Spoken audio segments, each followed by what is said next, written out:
என்ன guys, beef biryani சாப்பிட பெருங்குடி வரைக்கும் போயிட்டு வரலாமா?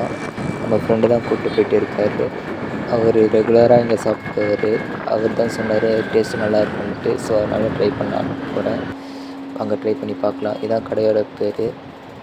பாருங்கள், ரேட்டும் கம்மியாக இருக்க மாதிரி தான் ஃபீல் ஆகுது எனக்கு.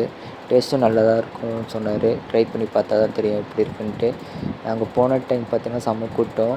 அதுக்குள்ளவே வட்டா பாதி காலியாக ஆகிடுச்சு. ஒன்றும் லேட்டாக போயிருந்தால் மொத்தமாக காலியாக இருக்கும் போல். நல்ல வேலை இந்த டைமுக்கு 2 மணிக்கு தான் வந்தோம். அதுக்கே இவ்வளோ காலியாகிடுச்சு பாருங்கள். அண்ணன் நல்லா பார்சல் போட்டுட்ருக்காரு. நாங்களும் 2 பார்சல் சொல்லியிருக்கோம். வெயிட் பண்ணிகிட்டு இருக்கோம். டேஸ்ட் எப்படி இருக்குன்னு பார்ப்போம். நாங்கள் ஒரு ரூமில் தான் போய் சாப்பிட்ற மாதிரி ஐடியா. ஏன்னா இங்கே செம்ம வெயிலாக இருக்குது. நின்றுட்டு சாப்பிட முடியாது. உட்காரத்துக்கும் இடம் இருக்குது, ஆனால் அது குட்டியோண்டு இருக்குது. அதனால ரூம்லேயே போய் சாப்பிட்லான்னு நான் சொல்லிட்டேன். ஓகே காய்ஸ், டேஸ்ட் எப்படி இருக்குன்னு நான் கமெண்ட்ஸில் சொல்கிறேன். பை.